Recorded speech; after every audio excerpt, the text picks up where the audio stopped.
Have you ever felt like you were too much or not enough in love? Well, this simply isn't true. This is a trauma response, and we're going to change it.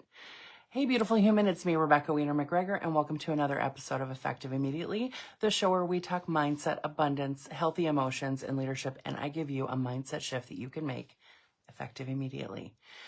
So today we're going to be talking about the things that stir up that feeling inside of us that tell us that we're not enough when it comes to love, or that we have to do more, or maybe even that we are too much. So as we come together, I want you to be very loving with yourself and just be in a place of noticing. Just noticing if any of this matches where you are. Just noticing if it matches someone that you know. Just noticing. No judgment. We're not judging anybody else. We're not judging ourselves. We're just taking in the information and acknowledging and noticing where it might be within ourselves. All right? From a young age, many of us are conditioned to believe that love has to be earned. Maybe you grew up in an environment where you had to be the good one. And this is true for a lot of our Gen X friends, right? You had to be the good one. You had to take care of everyone else's emotions. You had to constantly prove your worth through achievement or production. And you likely internalize the idea that love isn't freely given. It has to be earned. And therefore shifted inside what you believe your worthiness is. And I will say all the time, your existence is evidence of your worthiness. Your existence is evidence of your worthiness. So when we're talking about self-worth, I'm talking about our idea of our self-worth, our beliefs around our self-worth, because I believe everyone is worthy already. Because you're here, because you exist, you're worthy of love and everything else that you desire. Okay, so you may have even learned along this path that as you're taking care of everyone else, that you can shine your light, but just enough so others feel happy, but not so you outshine them. You don't want to be seen as bragging or gloating or do too much better than everybody else because you don't want anyone to feel badly about themselves. Maybe you felt responsible for soothing the emotions of those around you. So, in my experience, people who have had a parent who overused, abused alcohol, for example, and could have been, we'll say, quick to their emotions, rage and blowing up, there's not only a fear that comes up in the child in that environment, right? A feeling of, okay, I've got to make sure that everything's okay, that there's no big problem, so there's no reason to blow up. And at the same time, they may be feeling like they have to take care of the other people around so that they're safe and they're protected. So not only are they trying to smooth things out for the person who would step into rage, they are trying to take care of everybody else around them. This is a very common response to having an alcoholic parent who has bouts of big emotions. Everybody is generally walking on eggshells, and there's one person who's trying to take care of everyone else's emotions, who's trying to make sure that everybody else is okay. At least one, maybe more, and maybe all of you, if you can identify with this at all, that you were all trying to keep things calm and steady, even though the person who was dealing with their big emotions didn't even realize it. This can create that inner story that says, well, if I'm going to be safe in love, then I have to smooth things out for other people. Then I'm not here for my love and what I deserve. I'm here to be the smoother outer. I'm here to be the cleaner upper. I'm here to be the not rock the boat person in this relationship. Yeah, take that in for just a moment. I was there. I was the low maintenance or no maintenance girlfriend of someone who would have these periods of big emotions and then no emotions. And I always felt like I was going around and smoothing things out for him as best I could. If I could smooth it out for him, I would do it. And then I felt like he was coming right behind me and crumpling everything up. He was in a state that I could not change, right? And I want to acknowledge that. And I want to acknowledge that I'm not suggesting anyone try to change anyone else's state. Encourage and support them when they ask for it, when they desire it, but not to try to fix or coach or heal other people unless they are asking you to do that. So during this time that we were together, I did not let my true self show. I didn't really have a lot of opinions because I didn't want to spark any anger. I didn't really know who I was walking into the room with. I didn't know who I was getting when he showed up after work. So I was always the one who was trying to smooth things out. I'm going to be the calm one. I'm going to be the quiet one. I'm going to be the one who just tries to make everybody happy. So, as you can imagine, that is a recipe for turning into a shell of yourself. And that's what I did. In that relationship, I gave up a lot of what I wanted so that I could try to help this other person be happy. Oh my gosh, what a mess. And I didn't even realize how much resentment had built up inside of me because I was always trying to take care of that person, and their way of taking care of me was very different. They tried to do it just by giving me money and taking care of financial things. Okay, this is a long, long time ago. Things have turned around dramatically since then.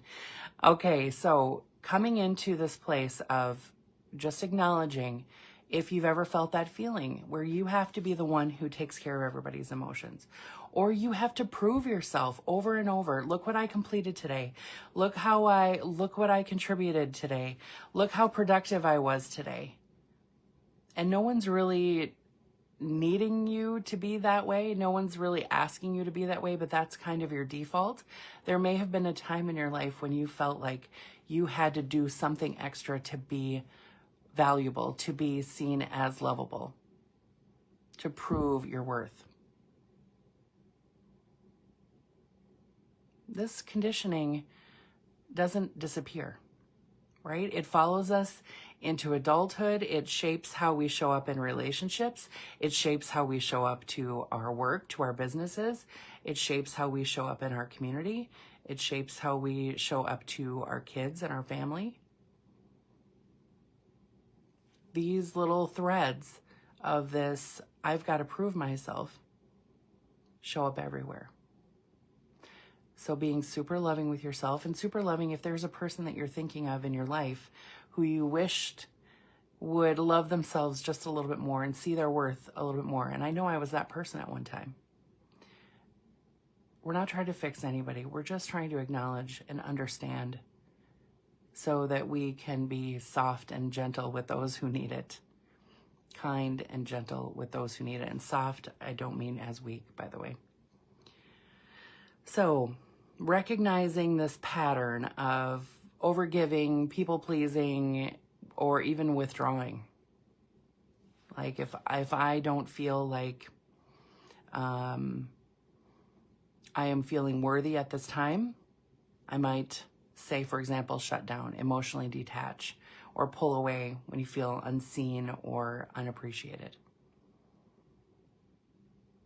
Believing that it's actually easier to be numb than to risk vulnerability. Overgiving, you might pour every single thing you have into the relationship, hoping that if you do enough, you'll finally feel the love that you want to feel, the level that you want to feel loved and secure in that relationship. But no matter how much you give, it feels like it's never quite returned in the way that you need. Because guess what's happening then? When you give and give and give, and you might expect other people to give back to you the way that you're giving, but you're not asking for it, they do not know how to love you. We have to train people and teach people how to love us by using our voices and asking for what we need. And if you are in a place of overgiving, overdoing, taking care of everything, you are definitely very likely to be not asking for what you need. So be super loving with yourself, because this is a thing that can change. These habits can change because that's what they are. These ways of being can change because it is a habit built on old stories and old programs about your worthiness. Take that in for just a moment, that your existence is evidence of your worthiness. And the things that you've witnessed in your life, the things that you've experienced in your life that told you that you had to behave a certain way, or be a certain way, or produce a certain way, or show up a certain way, or give or take care of everybody in a certain way, that would be the way that you would finally receive the love that you want. It's okay to acknowledge that that pattern exists and to understand that that can shift, just like everything else. You can start to identify yourself as someone who is worthy of being loved, who is worthy of receiving help and aid and assistance, someone who is worthy of being vulnerable when they need help.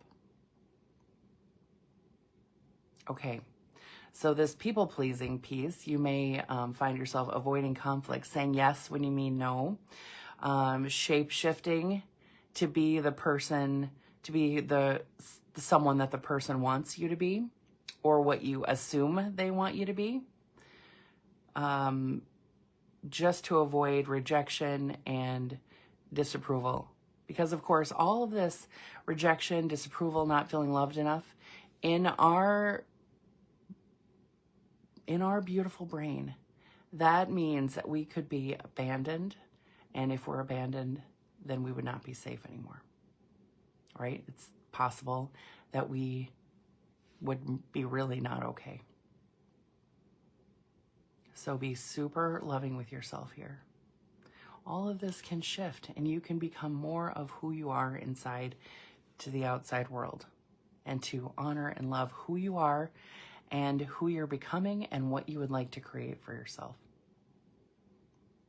This common thread between the overgiving, the people-pleasing, and the withdrawing, they are all survival patterns. Trying to survive, not feeling loved, and being abandoned. They are not proof that something is wrong with you. They're proof that your body is still operating from an outdated belief that you have to work for love, that you have to work for acceptance, that you have to work for security in your relationship. Okay? So now let's just think about the truth here. That love that requires you to abandon yourself is old conditioning. And the moment that you realize this, you reclaim your power.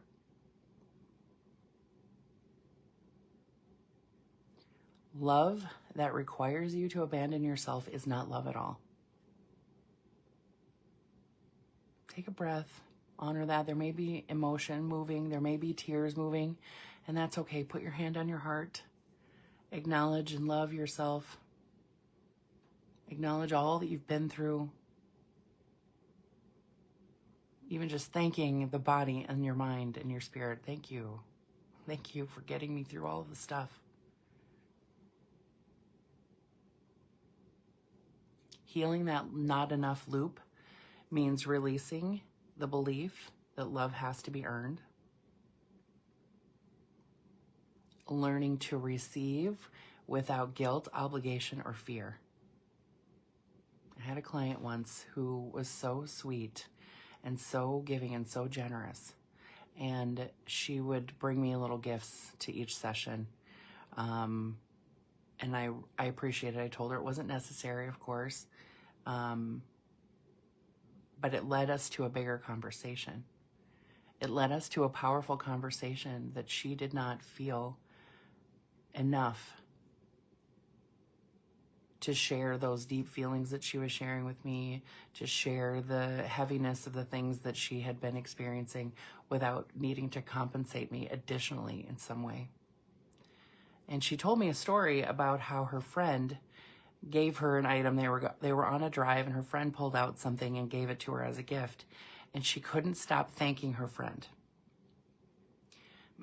She kept saying, thank you. And it would, the drive would go on, and they would be talking about something else. And she would say, thank you again. Thank you so much. And she thanked her, she realized, probably about 15 times. And the friend was actually telling her, that's enough. You don't have to thank me anymore. Because she didn't feel worthy of this gift without having something to reciprocate or even just to receive on its own. Just really learning to understand that we can receive without guilt, obligation, or fear is such a huge thing. And understanding that the right people, and I mean the really right people, not just the ones we're in love with, the ones who we're in love with in a healthy way, will never require us to overextend or prove or shrink to be loved. And aligning your relationships where you feel seen, appreciated, and valued, not just for what you do, but for who you are, is the real power here. This shift isn't about working harder. It's about clearing the wounds that keep you stuck in old patterns, and they can be healed quickly. Okay, so are you ready? Are you ready for your mindset shift of the week here? Okay, what I want you to do this week is to write down 3 ways that you already are enough in love. Before changing anything, before fixing anything or proving anything, and then read them aloud and let them sink in. And if you want to take this up a little notch, actually it's a big notch, tell yourself all the ways that you are already enough in love by saying it to yourself in the mirror. It's a really powerful exchange when you speak to yourself in the mirror and you're talking about how powerful you are in love, how valuable you are in love, how enough you are in love. It starts to rewire those old stories, and it will, at minimum, help you acknowledge when, oh, I'm in a state of overgiving right now and I can shift. I'm in a state of feeling like I'm not enough and I can shift. Or I'm in a state of I'm being too much right now and shift. Shift back into, look how enough I already am. Look how powerfully, wonderfully, perfectly enough I already am. Okay, practice that. Let me know how it goes. And if you are ready to take the next step and to heal these old wounds, you can reach me through callwithrebecca.com or RebeccaWiener.com, or anywhere that you see this video, there should be a way to DM me. Okay, have a beautiful week. Take wonderful care of yourself, and I'll see you next time. Bye for now.